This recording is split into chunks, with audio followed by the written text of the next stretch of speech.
말씀 우리 같이 봉독하겠습니다. 하나님 말씀은 오늘 큐티의 말씀 레위기 22장 1절부터 16절까지 우리 교독하도록 하겠습니다.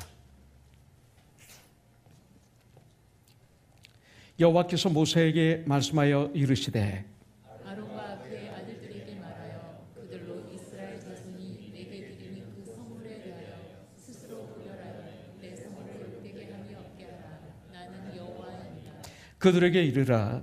누구든지 내 자손 중에 대대로 그의 몸이 부정하면서도 이스라엘 자손이 구별하여 여호와께 드리는 성물에 가까이 하는 자는 내 앞에서 끊어지리라. 나는 여호와이니라. 아론의 자손 중 나병한 자나 율법자는 그가 정결하기 전에는 그 성물을 먹지 말 것이요. 접촉된 자나 섭정한 자나 무릇 사람을 부정하게 하는 벌레에 접촉된 모든 사람과 모든 부정이든지 무슨 부정이든지 사람을 더럽힐 만한 것에게 접촉된다. 곧 이런 것에 접촉된 자는 저녁까지 부정하니 그의 몸을 물로 씻지 아니하면 그 성물을 먹지 못할지며 해질 때에야 정하리니 그 후에야 그 성물을 먹을 것이니라. 이는 자기의 음식이 됨이니라. 시체나 찢겨 죽은 짐승을 먹음으로 자기를 더럽히지 말라. 나는 여호와이니라. 그들은 내 명령을 지킬 것이니라. 그것을 속되게 하면 그로 말미암아 죄를 짓고 그 가운데에서 죽을까 하노라. 나는 그들을 거룩하게 하는 여호와이니라. 일반인은 성물을 먹지 못할 것이며 제사장의 뱀이나 흠꾼도 다 성물을 먹지 못할 것이며 그러나 제사장이 그의 돈으로 어떤 사람을 샀으면 그는 그것을 먹을 것이며 그의 집에서 출생한 자도 그렇게 하여 그들이 제사장의 음식을 먹을 것이며 제사장의 딸이 일반인에게 출가하였으면 거제의 성물을 먹지 못하되 만일 그가 과부가 되든지 이혼을 당하든지 자식이 없이 그의 친정에 돌아와서 젊었을 때와 같으면 그는 그의 아버지 모처의 음식을 먹을 것이나 일반인은 먹지 못할 것이니라. 만일 누가 그 중에 성물을 먹으면 그 손에 그것의 5분의 1을 더하여 제사장에게 줄지니라. 이스라엘 자손이 여호와께 드리는 성물을 그들은 속되게 하지 말지니 그들이 성물을 먹으면 그 죄로 인하여 형벌을 받게 할 것이리라. 나는 그 음식을 거룩하게 하는 여호와이니라. 아멘. 저 전화기 좀 주시겠어요? 네, 감사합니다. 여기 보면 우리 전다른 장로님이 저에게 텍스트 메시지를 보내주셨는데 이번에 커넥션에서 커넥션 우리 코너스톤 교회 17번째 맞이하는 이 커넥션. 그런데 커넥션이 어제 아침에 새벽 예배를 끝난 다음에 우리 전명희 집사가 그래요. 17번째 맞이하는 커넥션을 17일부터 시작합니다. 이상하지 않아요?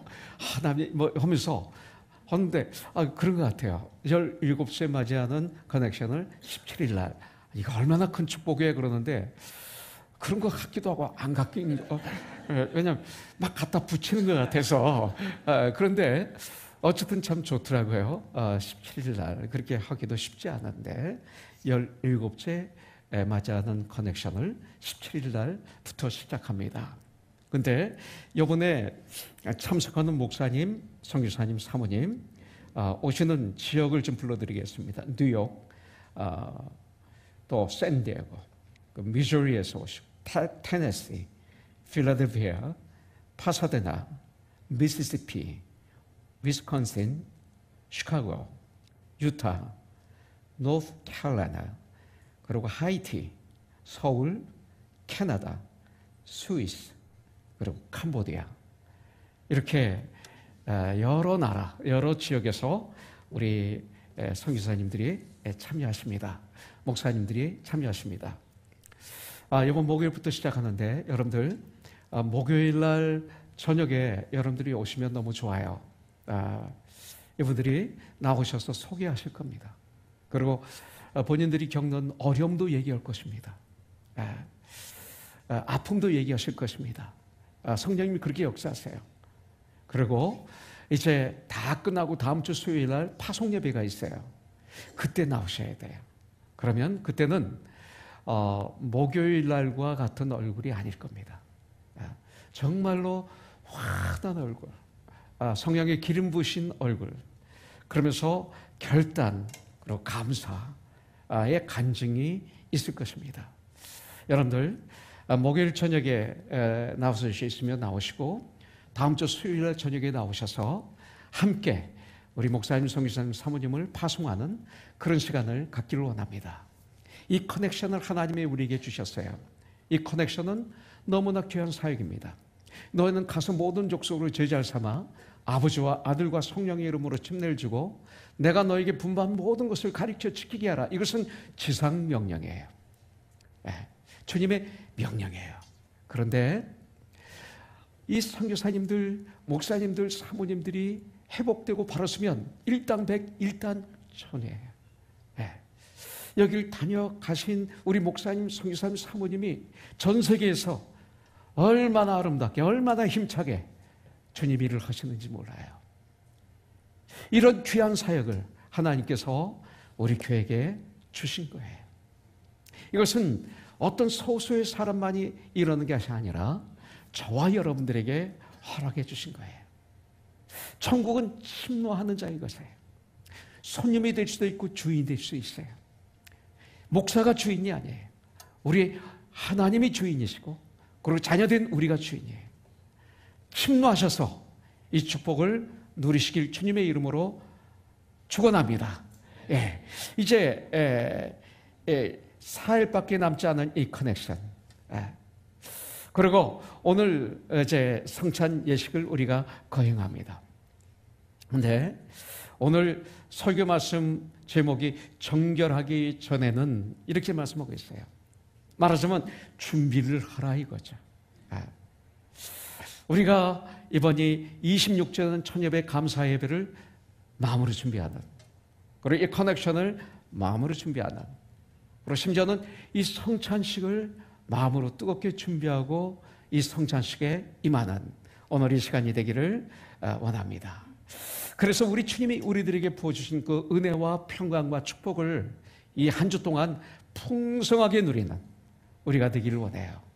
다시 한번 말씀드리지만 one soul to one soul은 그 처음에 나오는 one soul은 바로 나입니다. 사도행전 1장 8절에 보면 오직 성령이 너에게 임하시면 너희가 권능을 받고 그랬어요. 이 권능이 뭐예요? 천하보다 귀한 영혼, 나인 것을 깨달아 아는 거예요. 내가 누구인지를 아는 거예요. 그래서 마음을 새롭게 함으로 변화를 받은 자가 된 거예요. 이게 완소울이에요. 하나님이, 예수님이 십자가에 달려서 피를 흘리고 돌아가 주셨어요. 온 인류를 위해서 돌아가셨지만 나를 위해서. 내가 이렇게 아주 고귀한 존재예요. 이것을 알게 된다면 한 영혼이 보여요. 그때부터. 그래서 그 다음에 한 영혼이 있는 것이죠. 그 한 영혼이 이번에는 커넥션에 참여하시는 우리 목사님, 선교사님, 사모님이에요. 저는 특별히 이분들만 은혜 받고 변화되는 것이 아니라 섬기는 우리가 은혜 받고 축복받고 변화되는 이런 놀라운 역사가 우리에게 먼저 있어서 이 은혜가 그분들에게 흐르는 그런 축복의 한 주가 되기를 주님의 이름으로 축원합니다. 아멘. 자, 오늘 말씀은 오늘 큐티 말씀입니다. 레위기서가 얼마 전부터 다시 시작이 되었습니다. 다시 말씀드리지만 큐티는 하나님과 나만의 시간을 갖는 것입니다. 큐티는 daily bread, 일용할 양식입니다. 영적인 양식입니다. 큐티는 하나님의 말씀에 나를 비추어 나의 구부러진 부분을 펴가는 과정입니다. 큐티는 하나님 말씀에 나를 비추어 나의 썩어진 부분을 수술해가는 과정입니다. 큐티는 하나님의 아들인 예수님을 알아가고 믿음이 깊어져서 온전케 하나가 되어 예수님의 장성을 향해 충만한 데까지 이르러서 세상에 나가 어린아이와 믿음의 어린아이가 되지 않고 그래서 세상의 유혹과 시험을 넉넉히 이기면서 승리하는 삶을 사는 하나님의 사람들이 되는 축복의 그 말씀이 바로 큐티입니다. 그래서 우리 교회는 이 큐티를 하는 거예요. 주일날 설교도 한 주일 동안 규칙동에 골라서 말씀을 전하는 거예요. 오늘이 바로 또 말씀을 전하는데 오늘은 오늘의 큐티를 한번 정해봤어요. 근데 오늘 말씀을 보면 성물에 대해서 나오고 있어요.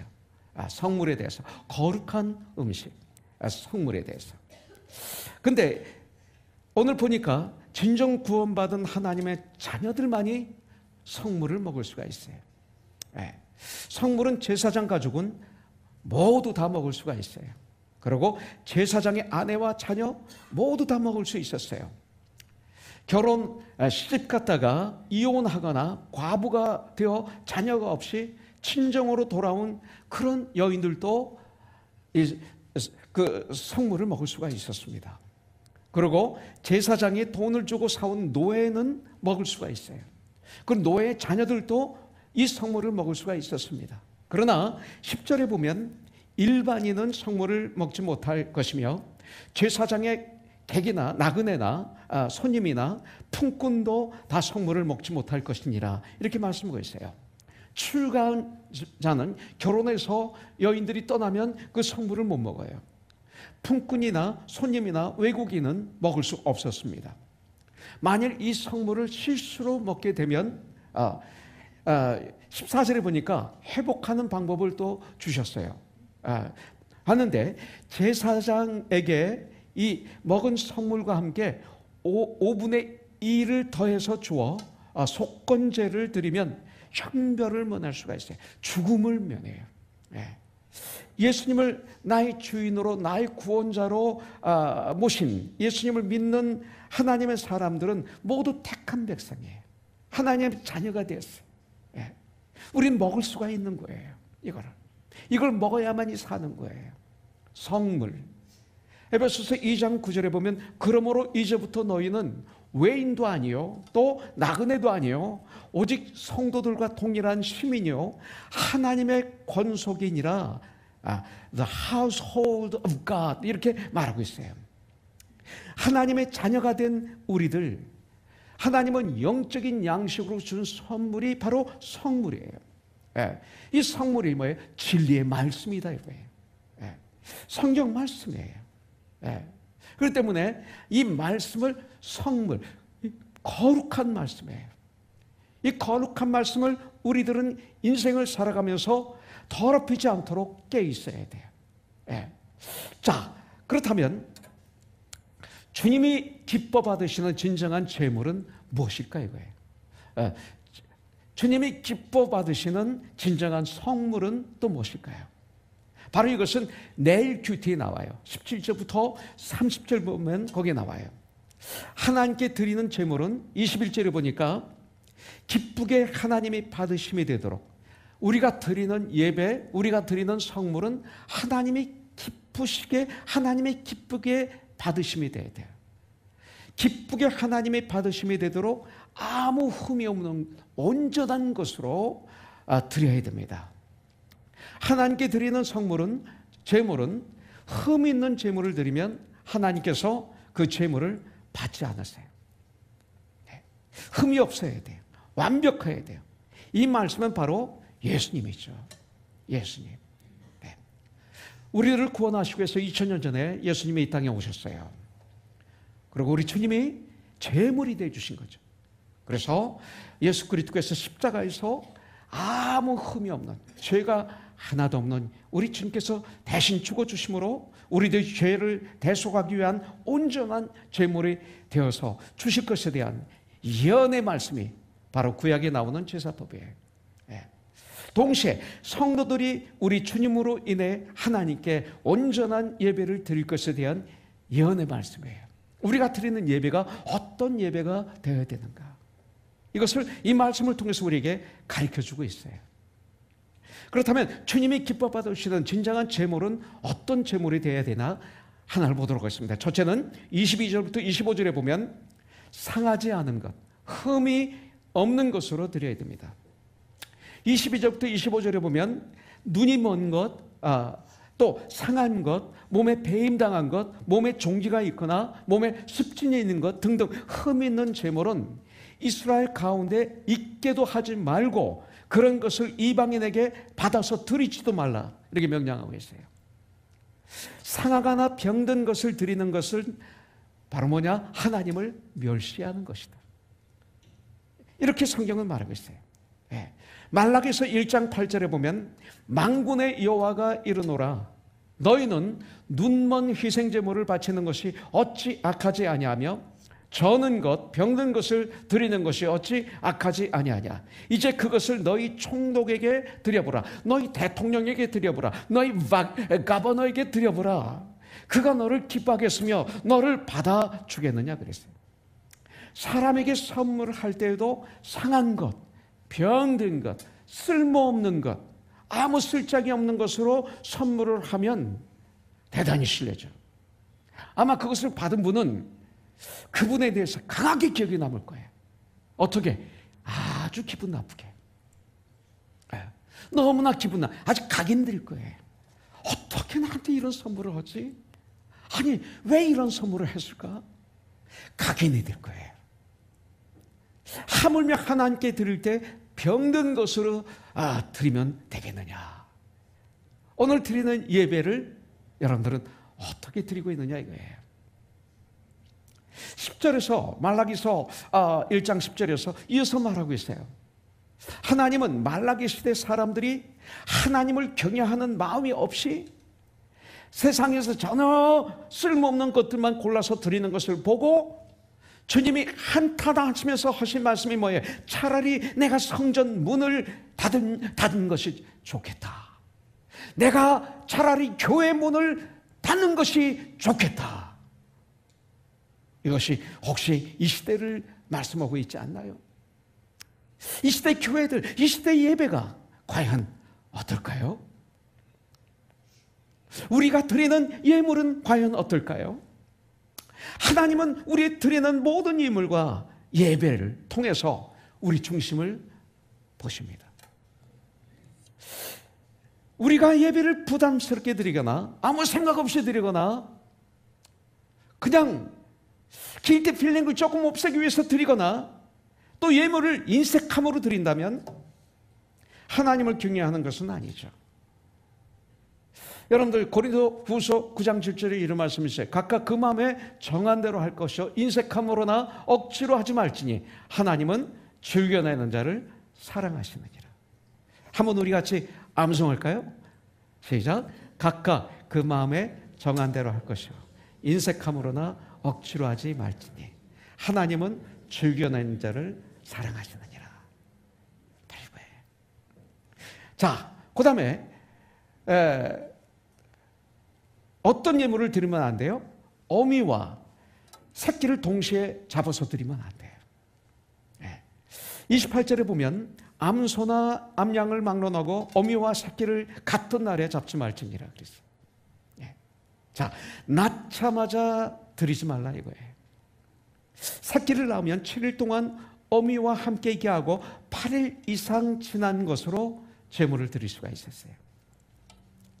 이는 난 이스라엘 백성에게, 이스라엘 백성들이 아이가 태어나잖아요. 그러면 8일 만에 할례를 항하게 했던 의식법과 이렇게 연관이 있는 것을 볼 수가 있습니다.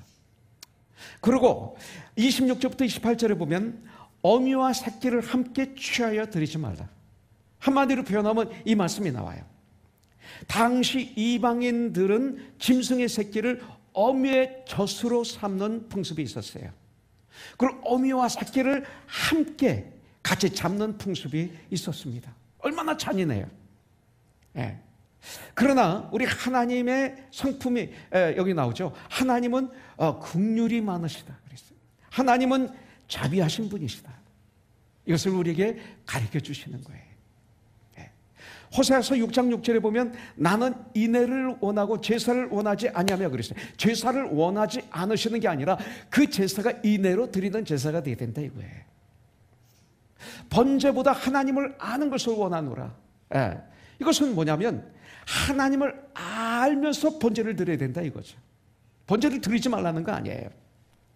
하나님은 우리들이 그 제사를 드리게 한 목적을 알기를 원하세요. 예수님은 예수님이 세리 마태의 집에 들어가서 음식을 잡수실 때 여러분들 바리새인들이 공격합니다. 욕합니다. 그때 바리새인들과 변론하는 데서 이런 말씀을 하십니다. 마태복음 9장 13절에 보니까 너희는 가서 너희들 이 외식하는 자들아 너희는 가서 내가 긍휼을 원하고 제사를 원하지 아니하노라 하신 뜻이 무엇인지 배우라. 내가 의인을 부르러 온 것이 아니라 죄인을 부르러 왔노라 하시니라 그랬어요. 긍휼하신 주님, 자비하신 주님, 은혜가 많으신 주님. 여러분들 바리새인들이 예수님이 죄인들과 같이 음식을 먹는다 비판할 때 그에 대한 대답을 하신 말씀이에요. 저들을 구원하기 위해서 내가 온 거야. 이 말씀이에요. 우리 하나님은 자비하신 분이시고 당신의 백성들에게 긍휼을 베푸시는 하나님인 것을 안다면 그런 정죄를 하면 안 돼. 이 시간 여러분들 말씀을 들을 때 그냥 들으세요. 눈을 부릅뜨고 부정적으로 무엇을 끄집어내려고 들으면 바보예요. 은혜를 받으세요. 여러분들 정죄하지 마세요. 하나님의 긍휼을 배워서 긍휼을 나타내는 삶을 삶으로 인해서 진정 나의 주위에 하나님의 나라를 이루는 진정한 천국의 백성이 되길 주님의 이름으로 축복합니다. 바로 이 말씀이 뭐냐면 어미를 새끼와 같이 제물로 드리지 말라. 이 말씀. 예수님이 제물이에요. 바로 이거예요. 하나님이 그것이 하나님을 경외함으로 예배와 예물을 드리는 자에게 하나님이 요구하시는 삶이에요. 또 어떤 예물을 드려야 돼요? 어떻게 드려야 돼요? 그 성물은 그날 먹어야 돼요. 성물은 그날 먹어야 돼요. 30절에 보세요. 그 제물은 그날에 먹고 이튿날까지 두지 말라. 나는 여호와이니라. 29절에서 뭐라 그래요? 하나님께 감사의 제물을 드리려면 하나님이 기쁘시게 받으심이 되도록 드리라. 그러면서 이 감사의 제물을 그날에 먹고 그 다음날까지 두지 말라. 이렇게 말하는 분은 여호와 하나님이다. 이렇게 말하고 있어요. 화목제물은 세 가지가 있죠. 감사제가 있고 또 서원제가 있고 자원제가 있어요. 그런데 이 감사제물은 그날 다 먹어야 돼요. 다음 날까지 두면 안 돼요. 그러나 서원제나 자원제의 제물은 이튿날까지 먹을 수가 있어요. 그러나 3일까지 남겨두어서는 안 돼요. 3일째 남았으면 불에 태워버려야 돼요. 화목제에서 제물을 나눠 먹는 것은 뭐를 뜻하여 하나님과 화목을 여기서 보여주는 거예요. 하나님과 화목을 나타내는 동시에 사람과의 화목을 나타내는 거예요. 고린도후서 5장에 보면 예수 그리스도는 하나님과 우리 사이를 화목케 하신 분이에요. 그 주님께서 우리에게 화목하게 하는 직분을 주신 거예요. 그런데 그 화목제 중 감사제는 사람과의 관계에 중점을 주고 있어요. 사람들과의 관계. 여러분들 사람들과의 관계는 어떻습니까? 감사제는 하나님과의 그 화목의 은혜를 사람과 나눌 때에 당일에 그날 먹게 했어요. 우리 예수 믿는 사람들 사람과의 관계가 너무나 중요해요. 서원제와 자원제는 하나님과의 화목의 기쁨을 누리되 그것이 변질되어 오히려 하나님을 모욕하지 않도록 이튿날까지 먹을 수 있어요. 그러나 3일째는 모두 불에 태워버리게 했어요. 그러나 감사의 제물은 그날 먹어야 됐어요. 이게 무슨 뜻일까요? 마태복음 5장 23절부터 25절에 보면 제물에 대해서 나와요. 그러므로 예물을 제단에 드리려다가 거기서 네 형제에게 원망 들을 만한 일이 있는 것이 생각나거든 예물을 제단 앞에 두고 먼저 가서 형제와 화목할 때 예물을 드리려고 하다가 형제들과의 그 원망 들을 만한 일이 생각나면 예물을 호주머니에 넣고 가면 싸워요. 왜냐하면 예수님을 믿기 전에는 우리는 물질이 하나님이었어요. 그렇기 때문에 제단 앞에 물질을 놓는다는 건 뭐냐면 과거에는 물질이 하나님이었지만, 주인이었지만, 물질의 노예였지만, 이제는 나는 하나님의 자녀입니다. 나는 이제 물질을 부립니다. 그리고 예수의 마음으로 내가 먼저 가서, 이 소리예요. 즉시 가는 거예요. 그날 가는 거예요. 가서 형제와 화목하고 그 후에 와서 예물을 드리라. 이렇게 말씀하고 있는 거예요. 그것은 감사의 제물은, 성물은 당일에 먹으라. 그날 먹으라. 그날 화해해야 되는 거예요. 이것을 말하고 있어요. 바울은 지체와 화목하기 위해 그날 먹어야 된다고 말하고 있어요. 그날 화해하는 거예요. 에베소서 4장 26절부터 27절에 보니까 분을 내어도 죄를 짓지 말며, 또 해가 지도록 분을 품지 말라. 그날 해결하라, 이사야. 그날 먹어라, 성물을. 그래서 마귀에게 틈을 주지 말라 그랬어요. 해가 지도록 분을 품지 말고 그날 화해하라. 그렇지 않으면 마귀에게 틈을 주는 것이다. 그렇지 않으면 넌 마귀에게 쓰러지게 돼 있어. 이 소리예요. 하나님과 화목했으면 이제 이웃과도 화목해야 돼. 이것이 크리스찬의 삶이에요. 여러분들 삶은 어떻습니까? 이웃과의 삶은 어떻습니까? 사탄이 틈타지 않도록 전쟁을 해야 됩니다.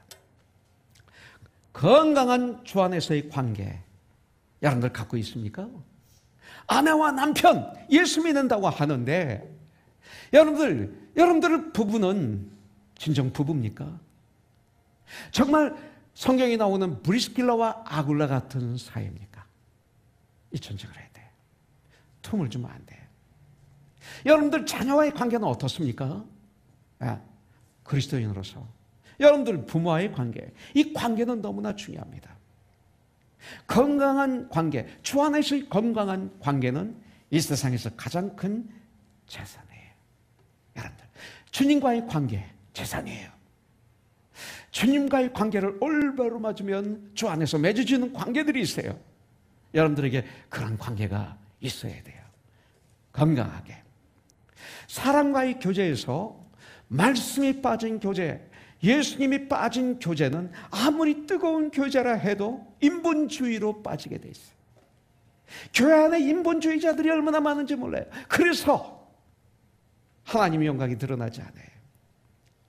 이 시대에 전 세계 혼돈으로 막 달려가고 있는 것 같아요. 미국도 마찬가지고 저 유럽도 마찬가지지만 우리의 고국을 한번 보세요. 너무나 갈라져 있지 않아요? 나라가 언제 이렇게 많이 갈라져 있었어요? 솔직히 정확하게 보세요. 냉철하게 보세요. 내 편으로 왜 이렇게 갈라져 있어요? 이런 적이 언제 있었어요? 왜 이렇게 됐어요? 왜 크리스찬들도 이래요? 왜 교회들도 갈라져 있어요? 왜 목사들이 그래요? 이런 적이 언제 있어요? 너무나 아파요. 평안에 매는 줄로 성령이 하나 되게 하신 것을 힘써 잡아 지키라. 성령도 한 분이고 하나님 아버지도 한 분이고 예수 그리스도 한 분이고 침례도 하나고 막 그렇게 말씀하시는데 이 시대 교회에서 막 조심성 있게 얘기하다가 말이 통하면 막 얘기해요. 그렇지 않으면 말들을 안 해. 요새 두려워해. 한국 가보니까 마음을 턱 털어놓고 막 얘기를 못해. 터놓고 그것은 틀렸어. 그것은 맞아. 그렇네. 이런 말을 못해. 이게 웬일이에요? 여러분들 가만히 생각해 보세요. 우리 안창국 목사님, 커넥션에 오셨던 목사님이에요. 페이스북에 한국에 가서 한 달 동안 안식월을 하고 돌아오셔서 페이스북에 올린 글 중에 일부분이에요. 거기 많은 글들이 있었는데 일부분. 한국이 극도의 분열로 가득 차 있다. 서로 견해가 다른 정도에서 그치지 않고 상대방을 향한 극단의 공격도 마다하지 않을 태세이다.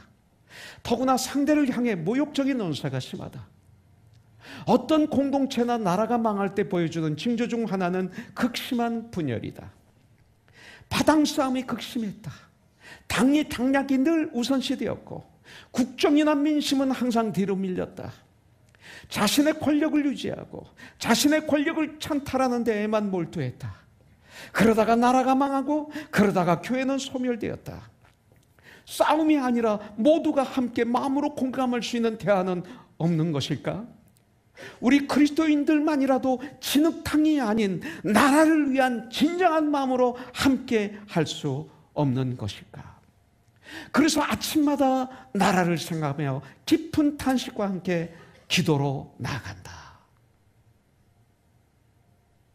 가서 이분이 총장님과 사진을 찍었더니 안 목사는 총장파구만. 어떤 총장을 반대하는 교수와 사진을 찍었더니 안 목사는 총장 반대파구만. 태극파하고 사진을 찍었더니 안 목사는 태극기파구만. 네.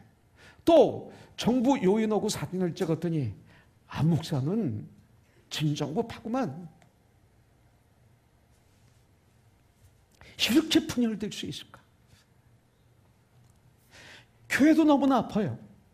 교회가 교회에 힘을 내지를 못해.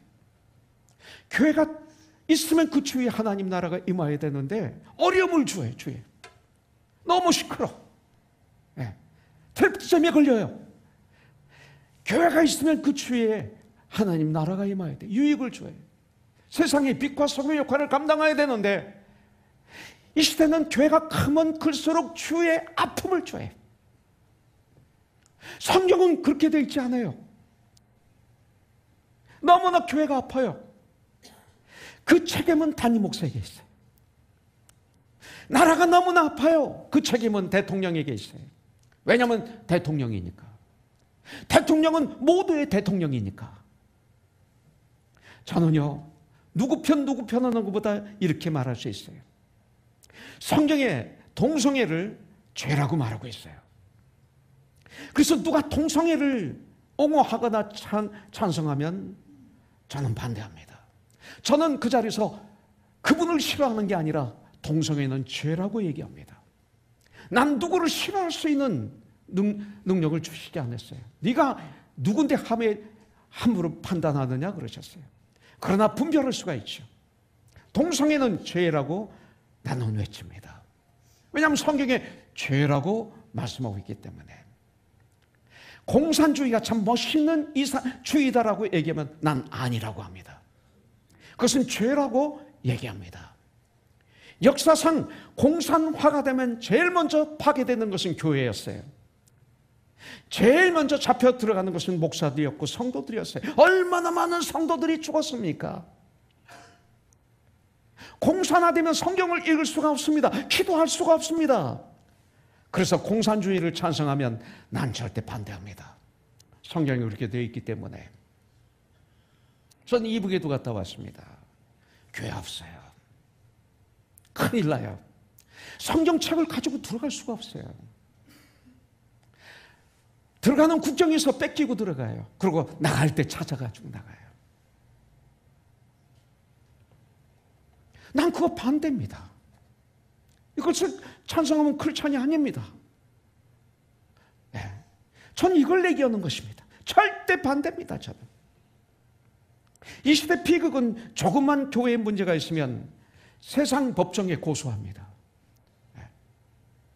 그래서 빛과 소금의 역할을 감당해야 될 교회가 세상의 어둠의 권세의 지시를 받고 있는 이 시대의 교회들, 너무나 마음이 아픕니다.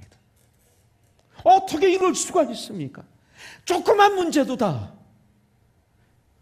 어둠의 권세로 가져갑니다. 그들 앞에 서서 판단을 받습니다. 얼마나 혼돈입니까? 서로 사랑해야 됩니다. 예수의 이름으로 죽도록 사랑해야 됩니다. 좀 손해 좀 봐야 됩니다. 우리가. 이것이 김영길 총장이 외쳤던 말 아니에요? 배워서 남주자. 이것이 바로 예수님 아닙니까? 이것이 바로 성경이 아니요? 이것이 바로 크리스찬의 삶이 아닙니까? 그런데 조그만 말 한마디의 원수가 돼요. 조그만 말 한마디의 원수가 돼요. 조그만 말 한마디의 감정에 상해서 틀어져 버려요. 절대 안 됩니다.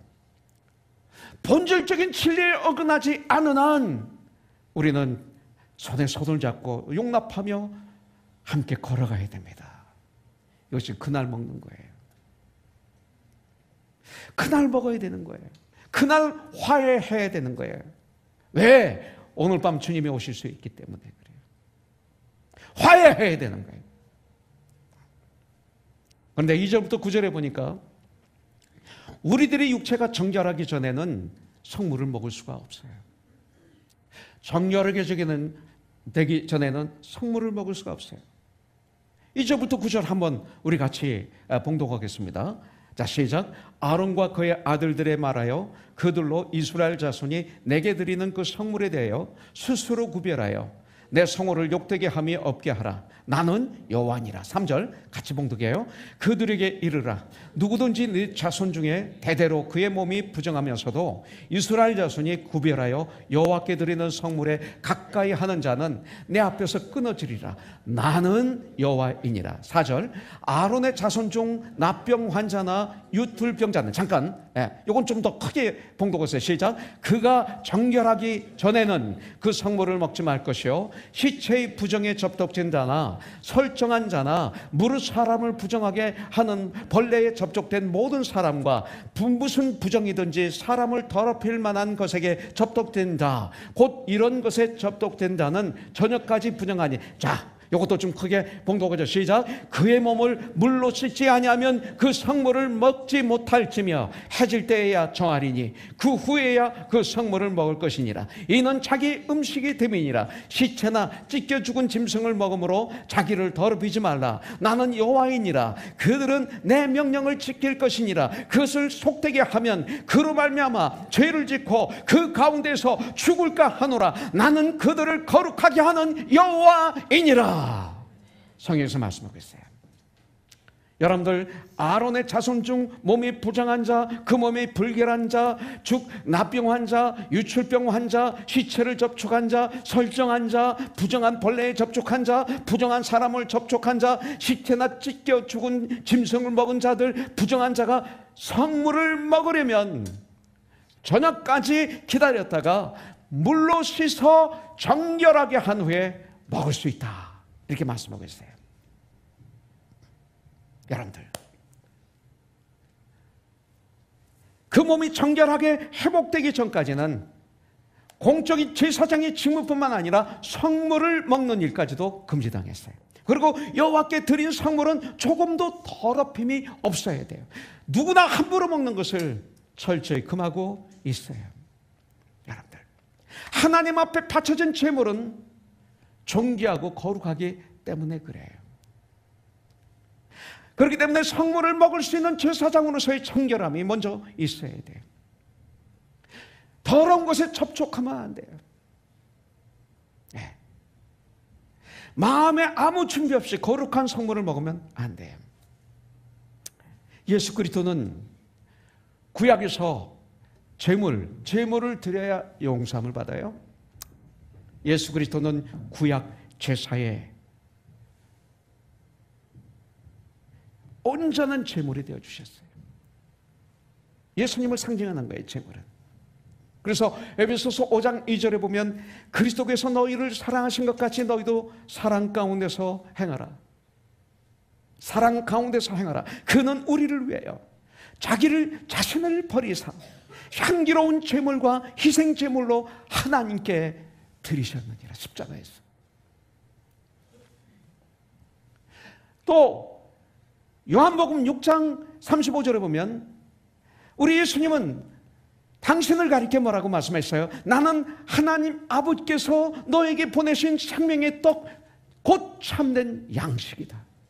이렇게 말씀하고 있어요. 그 떡을 먹는 자는 영생을 얻게 될 것이다. 나를 믿는 자는 영원히 목마르지 않을 것이다. 내 배에서 생수가 강같이 흘러 넘칠 것이다.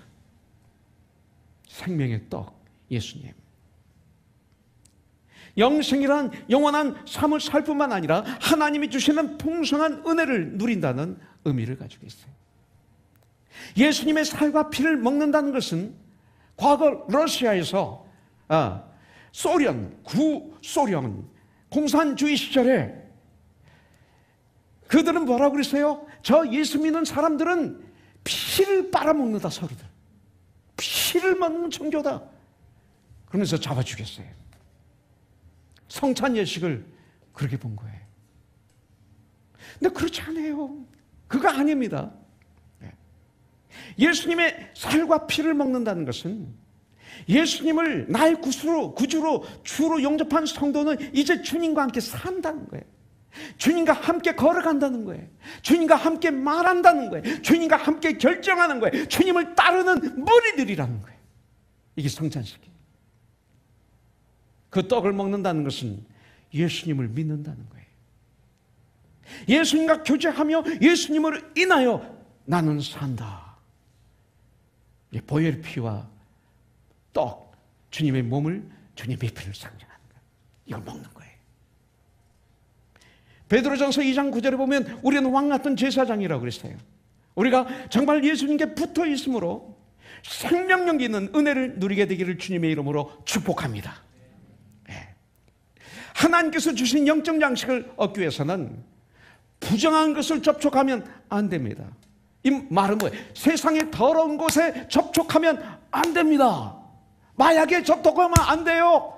도박에 접촉하면 안 돼요. 음란에 접촉하면 안 돼요. 가십 이런 거 접촉하지 마세요. 시기질투 접촉하지 마세요. 더러운 생각 접촉하지 마세요. 더러운 말 접촉하지 마세요. 도박에 접촉하지 마세요. 술 취함 접촉하지 마세요. 사기치는 것 접촉하지 마세요. 교회를 이용하는 것 접촉하지 마세요. 은근히 교회를 사랑하는 것 같으면서 교회 나오는 성도를 이용하는 것, 그런 거 접촉하지 마세요.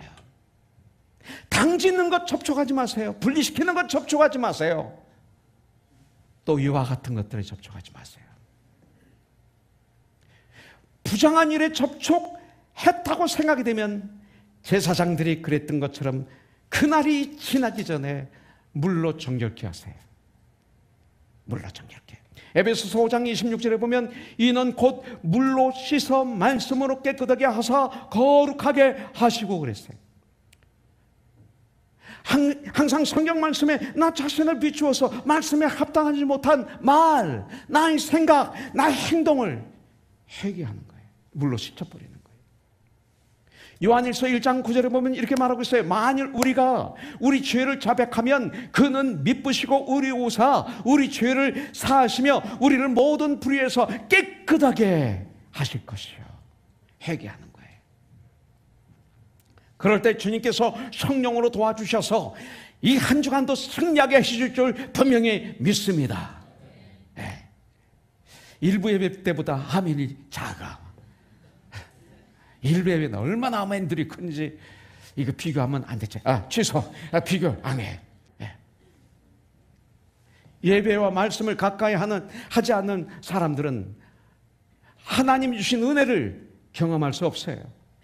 오히려 그 삶 속에 목마름이 있어요. 항상 목말라요, 외로워요, 고독해요, 부정적이에요. 그렇게 하지 마세요. 네. 힘내세요. 제사장이 먹을 음식은 제물밖에 없다는 것을 기억해야 돼요. 우리는 왕 같은 제사장이에요. 우리가 먹을 음식은 제물밖에 없어요. 성물밖에 없어요. 왜냐하면 제사장에게는 이 땅을 주시지 않았어요. 이 땅은 나그네 길이에요. 우리들은 하나님의 백성들이에요. 세상과 분리된 자들이에요. 그걸 거룩이라고 그래요. 그걸 그리스도인이라고 그래요. 그것을 교회라고 그래요. 로마서 12장 2절에 보면 너희는 이 세대를 본받지 말라, 너희는 이 세상을 본받지 말라고 말씀하고 있어요. 성물을 먹을 때 어떻게 하는가 대한 말씀이 이거예요. 정결하기 전에는 성물을 먹지 못한다 하셨어요. 오늘 이 시간, 바로 이 시간 참된 회개를 통해서 나를 정결케 하는 놀라운 축복의 시간이 되기를 주님의 이름으로 축원합니다. 그렇다면 한번 구체적으로 한번 보기를 원합니다. 우리는 하나님의 말씀을 읽기 전에도 정결해야 돼요. 아니, 말씀을 통해서 정결해지지 않아요? 그런데 말씀을 읽기 전에도 정결해야 돼요. 하나님의 말씀은 거룩한 영의 양식이에요. 하나님의 말씀, 이 성경 말씀은 우리의 삶의 척도예요. 하나님의 말씀을 먹고 성장한 영혼만이 승리할 수 있어요. 하나님 말씀은 가장 거룩한 영혼의 음식이에요. 그러다 많은 교인들이 이 귀한 말씀을 먹기 위한 준비를 하지 않아요. 맑은 마음, 기대하는 마음, 이런 준비하셨어요? 기대하는 마음, 이게 준비예요. 읽기 전에 맑은 마음, 주의 지금 말씀을 묵상하는 모든 방해 요소를 제거하는 거예요. 라디오를 끄고 TV를 끄고 인터넷을 끄고 완전히 말씀 앞에 마음의 무릎을 꿇고 있는 이 준비, 이런 준비가 필요한 거예요. 전화기 옆에 놓고 그러다가 따르릉 전화 받고 또 말씀이 있고, 이게 아니에요. 네. 이런 준비, 또 육신의 자세를 준비해야 돼요. 이렇게 우리가 예배를 드릴 때 지금 말씀을 우리는 받아요. 저와 여러분들이 받아요. 나는 전한 자가 아니라 전하지만 나도 받는 자예요. 내가 은혜를 받아야 돼. 하나님 말씀을 우리가 받는데 육신의 준비가 있어요. 다리를 꼬고 어떻게 들어요? 다리를 꼬고 이러고 어떻게 말씀을 들어요? 어떻게? 이 준비가 안 된 거예요. 네. 이 의사는 다리 꼬면 허리 다쳐. 이 새들백 처치에서 21년 전에 거기 부탁해서 그분들이 도와주셔서 우리가 구입한 건데, 이게 건강의자예요. 두 다리를 땅에 딱 붙이고 양다리에 밸런스 있게 힘을 주고 허리를 딱 펴고 힙을 뒤에 딱 붙이고 딱 앉아있으면 3시간도 앉아있어요. 걱정은. 이게 건강의자예요. 네. 그냥 의자가 아니에요. 그래서 21년이 됐는데도 이렇게 아무리 회귀하신 분이 앉아도 끄떡 없어요, 이 의자는. 근데 다리 꼬고 앉으면 허리 다쳐요. 네. 하나님 말씀 다리 꼬고 들으면 영혼의 허리를 다쳐요. 뛰어다니질 못해. 걸어다니지 못해. 육신 준비해야 돼요. 아무 생각 없이 말씀을 읽고 듣고 하는 경향이 있어요. 먹고. 여러분들 오늘 교회 오실 때 아무 생각 없이 그냥 앉아서 지금 말씀을 듣고 계십니까? 정결하지 않은 거예요. 깨끗한 마음으로 말씀을 읽는 거예요. 예배드리기 전에 기도하는 거죠. 말씀 읽기 전에 기도하는 거죠. 주님, 제가 이 시간 말씀을 읽어요. 이 말씀을 통해서 하나님의 아들을 더 알게 해주시고 믿음이 깊어지게 해주시고 온 증개되어 하나가 되어 예수님의 장사한 분량에 충만한 데까지 이르러 어린아이가 되지 않고 이제는 세상의 유혹에 시험에 속지 않는 내가 되어서 승리하는 하나님의 자녀 되게 해주세요. 아멘 하고 있는 거예요. 이게 정결해야 되는 거예요. 아무 생각 없이 읽으면 절대 안 돼요. 또 말씀을 코미디로 만들면 안 돼요. 말씀을 코미디로 만들면, 말씀을 가지고 장난하면 절대 안 돼요. 제가 시카고에 부흥회를 하러 갔는데 제가 말씀을 전하기 전에 갑자기 유튜브의 동영상이 딱 막 거기 있던 분이 깔깔거리고 박수치고 막 웃고 야단났어요. 난 이걸 보는 동안에 이 안에서 거룩한 분노가 일어나. 내가 이거 어떻게 말씀을 전하지? 이거 웬일이지? 이게 웬일이야? 그래서 나중에 끝나고 물어봤어요. 왜 이걸 틀었어요? 그랬더니 성도들에게 집중력을 주려고 그랬대요.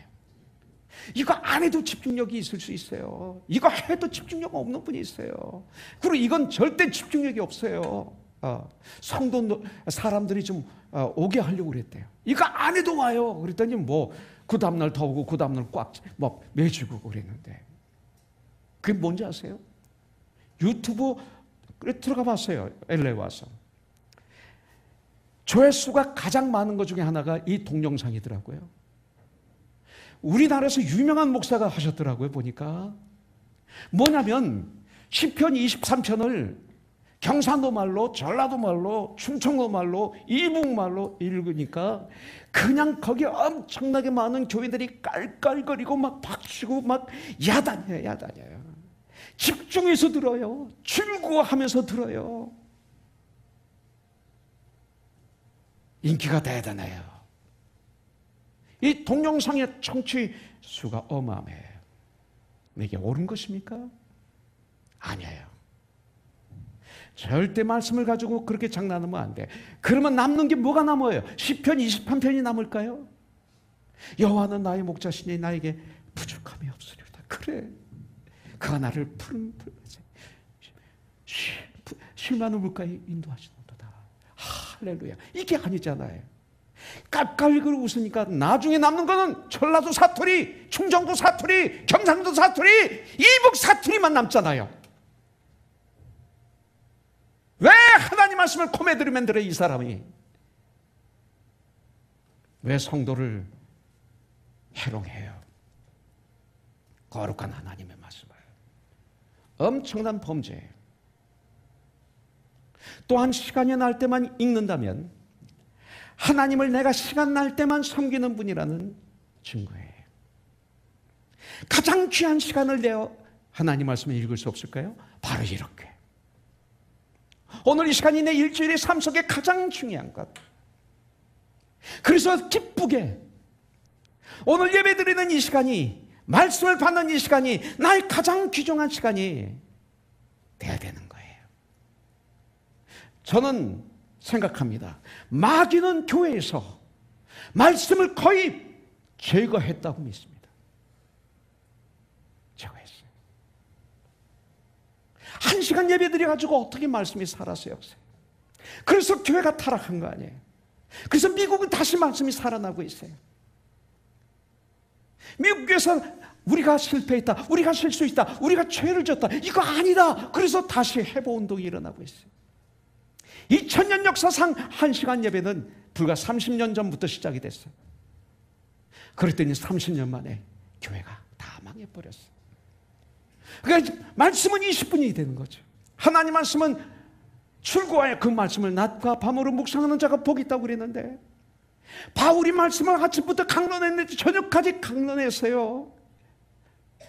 그래서 3층에 청년이 하나 졸다가 떨어진 청년이 있죠. 우리가 이렇게는 하지 못한다 하더라도 너무 길게는 들을 필요 없어요. 그래, 알맞은 풍요로운, 뜨겁게 기도할 수 있는 예배, 뜨겁게 찬양할 수 있는 예배, 뜨겁게 말씀을 들을 수 있는 알맞은 예배는 필요하잖아요. 그래서 전쟁하는 거예요. 다시 찾아야 돼요. 영혼의 양식인 성경 말씀을 읽는 사람이 몸과 마음을 정결하게 하는 것은 너무나 당연한 거예요. 또 하나, 주님의 성만찬에 참여하기 전에 먼저 정결해야 돼요.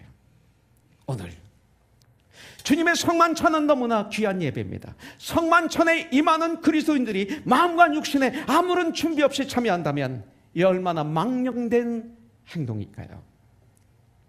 성만찬식은 그리스도의 몸과 피를 상징하는 떡과 포도주 잔을 받는 예식이에요. 세상의 어떤 음식과도 비교할 수 없는 깊은 의미를 즐기는 거룩한 떡과 잔이에요. 그렇기 때문에 우리 그리스도인들은 이 귀한 성찬식에 참여하기 전에 마음을 회개해야 돼요. 오늘 마음을 청해야 돼요. 마음을 단정히 하고 정결케 하고 오늘 임하시길 주님의 이름으로 축복합니다. 마지막으로 주일날 지체된 우리들이 함께 모여 예배를 드리기 전에 우리는 정결해야 돼요. 주일날 주님이 부활하신 이날 우리들은 모두 다 하나님 앞에 나와 부활의 감사와 경배와 찬양의 예배를 드려야 돼요. 우리가 진정으로 신령으로 예배를 드린다면 분명 한 주가 은혜로 평강으로 충만해질 거예요. 이 예배는 인간 앞에 나가는 것이 아니라 하나님 앞에 나가는 것이 예배예요. 그렇기 때문에 우리는 몸과 마음을 단정하는 것은 너무나 당연해요. 그러나 오늘날 예배드리는 모습 많이 변질되었어요. 많이 병들었어요. 하나님을 경외하는 자세가 너무나 이 시대를 담고 있어요. 내 마음의 자세도 제대로 갖추지 못한 채 추하고 더러운 생각을 그대로 가지고 아무 생각 없이 허둥지둥 하나님을 예배드리기 위해서 뛰어와서 앉아있는 경우가 많아요. 일찍 오세요. 예배를 드리기 전에 우리는 우리의 신령과 진정을 가지고 예배를 드리기 전에 나를 정결케 하세요. 기도를 통해서 일찍 오세요. 가장 우선순위에 두면 올 수 있어요. 당연한 일입니다. 이건 당연한 거예요. 그런데 우리가 평생 동안 가장 당연한 이 기본에 허우적거리다가 끝나는 불행한 인생을 살면 우리는 안 돼요. 이것이 선물이에요. 이것이 오늘 말씀이에요. 주님을 찬양하죠. 결단 한번 하죠. 주님 뜻대로 살기로 했네. 뒤돌아서지 않겠네. 주님 뜻대로 살기로 했네. 주님 뜻대로 살기로 했네. 주님 뜻대로 살기로 했네. 뒤돌아서지 않겠네. 이 세상 사람 날 몰라줘. 이 세상 사람 날 몰라줘. 이 세상 사람 날 몰라줘. 뒤돌아서지 않겠네. 세상 등지고 십자가 보네.